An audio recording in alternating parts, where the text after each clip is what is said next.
पुष्पा कामवाली। मुंबई जैसे बड़े शहर में घर का काम करने के लिए कोई अच्छी काम वाली मिलना बहुत बड़ी बात है। हिमांशी को पुष्पा नाम की एक अच्छी काम वाली मिल तो गई थी, लेकिन जितनी तेजी से वो काम करती थी उससे दुगनी उसकी जुबान चलती थी। एक दिन हिमांशी ने पुष्पा से कहा, पुष्पा, राहुल और मैं अपने किसी रिश्तेदार के घर जा रहे हैं। तुम दोपहर का खाना मत बनाना, रात का खाना बनाकर चली जाना। हाँ दीदी, आप चिंता ना करो, मैं अच्छे से सारा काम कर लेगी। आप जाओ अपने रिश्तेदार के घर। हिमांशी और राहुल के जाने के बाद पुष्पा ने नाचना शुरू कर दिया।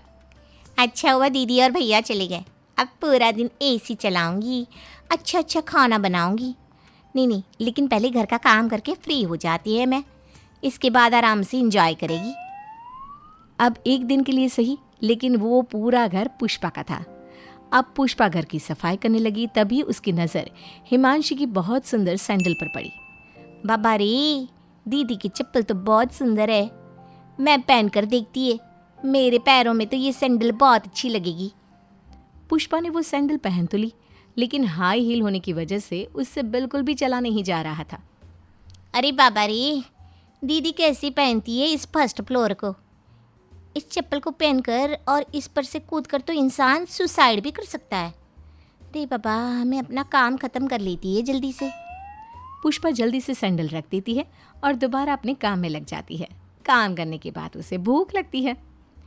क्या बनाए खाना? एक काम करती हूँ, जैसे दीदी और भैया बाहर से ऑर्डर करते हैं वैसी मैं भी कर लेती हूँ। पुष्पा पास में पड़े मेन्यू कार्ड को उठाती है और उस पर लिखे फ़ोन नंबर को डायल कर देती है और कॉल करके कहती है, हेलो पिज्ज़ा वाले भैया, एक गर्मा गर्म पिज्ज़ा भिजवा दो। पता है ना किस पत्ते पर भेजना है? मैडम, आपको कौन सा पिज़्ज़ा चाहिए और एड्रेस हमें नहीं पता, आप प्लीज़ एक बार बता दीजिए। अरे बाबा रे, जो भी सबसे अच्छा पिज्ज़ा हो वही भेज दो ना भैया। और अकबर रोड पर जो बड़ी सी सफ़ेद बिल्डिंग है ना, उसमें फ्लैट का नंबर है 202। बाबा रे, इतना ही पता है मुझे, अब जल्दी से आ जाओ ना, बहुत तेज भूख लग रही है। अब पुष्पा बेसब्री से पिज़्ज़ा का इंतज़ार करने लगी, लेकिन पिज़्ज़ा वाला बहुत देर बाद आया। रे बाबा रे, इतनी देर में पिज्ज़ा लाएगा तो मैं भूख से मर नहीं जाती क्या?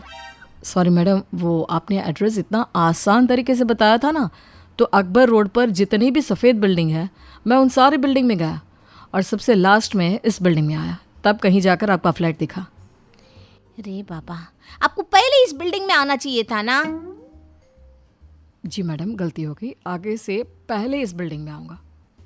चलो भैया, मिल गई ना आप 2 पिज्ज़ा। गरम गरम है ना, ठंडा तो नहीं कर दिया ना? नहीं मैडम, ठंडा नहीं है, एकदम गर्मा गर्म है। अब पुष्पा बड़े मज़े से टीवी और एसी चलाकर पिज़्ज़ा खाती है और इसी तरह शाम हो जाती है। पुष्पा खाना बना रही होती है, तभी डोरबेल बजती है। लगता है भैया और दीदी आ गए, अच्छा है मेरा खाना भी बन गया।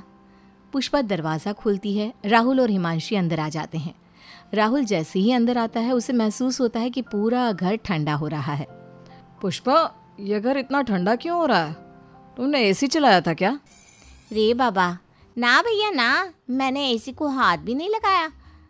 आज मौसम अच्छा है ना भैया, इसलिए आपको ठंड लग रही है। अच्छा, आपको पता है हिमांशी दीदी, मैंने आपके लिए आज क्या बनाया है? क्या बनाया है जो इतनी खुश हो रही हो? आज मैंने आपके लिए बनाया है कढ़ाई पनीर। अरे वाह पुष्पा। अच्छा सुनो पुष्पा, तुम घर जाओ, रात बहुत हो गई है, सुबह टाइम से आ जाना। अच्छा दीदी, अपन चलती है। इस तरह पुष्पा ने एसी की बात पर कढ़ाई पनीर का पर्दा डाल दिया।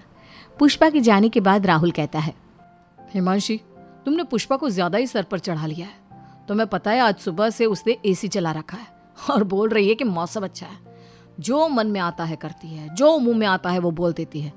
तुम कोई और काम वाली देख लो ना। चुप रहिए आप, आपको तो घर का कुछ काम करना नहीं पड़ता, इसीलिए पुष्पा को हटाने की सोच रहे हो। पता भी है यहाँ काम वाली कितनी मुश्किल से मिलती है। अगले दिन पुष्पा काम करने घर पर आती है तो वो जैसे ही किचन में जाती है बहुत जोर से चीखती है। उसकी आवाज़ सुनकर हिमांशी और राहुल कमरे से बाहर आते हैं और देखते हैं कि पुष्पा डरी सहमी एक कोने में खड़ी है।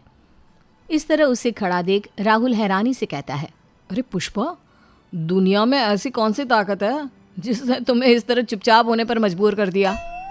भैया इस सिंक के अंदर बर्तनों के नीचे एक छिपकली है। क्या छिपकली? कहाँ कहाँ है? बचाओ बचाओ।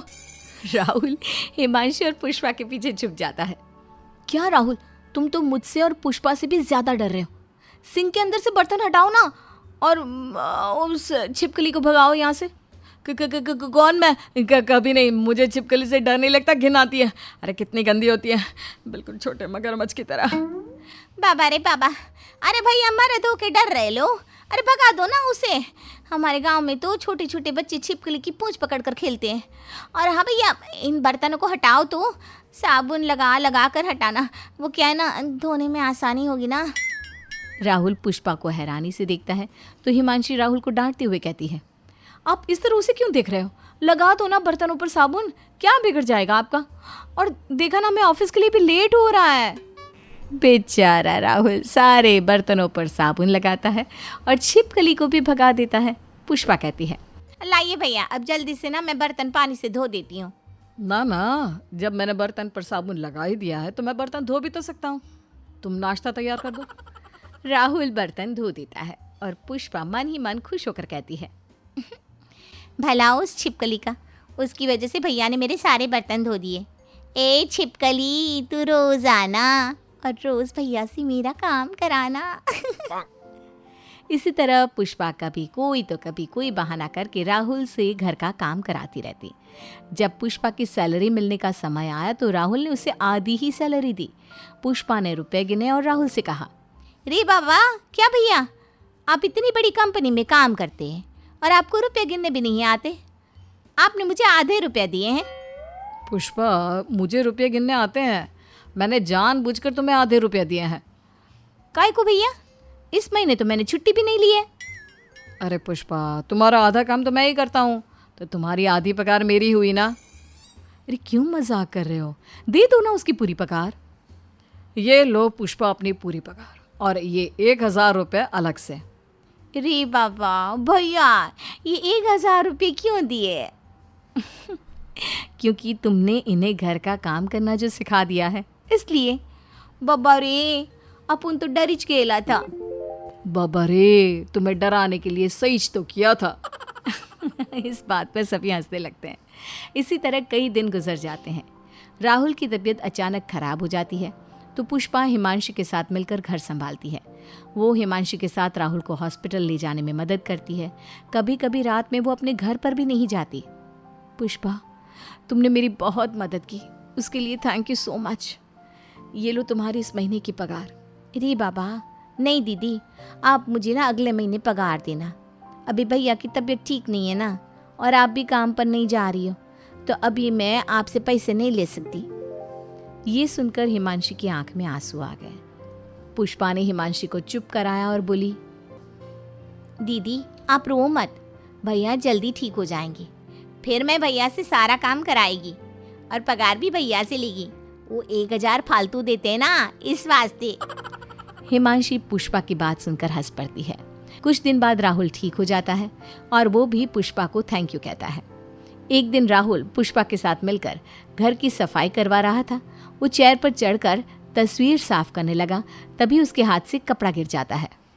पुष्पा, वो कपड़ा उठाकर देना जरा। भैया, मैं पुष्पा काम वाली, मैं झुकेगी नहीं साला। ये सुनकर हिमांशी जोर जोर से हंसने लगी और राहुल पुष्पा से कपड़ा मांगकर शर्मिंदा हो गया। नीचे मुंह कर वो मुस्कुराने लगा।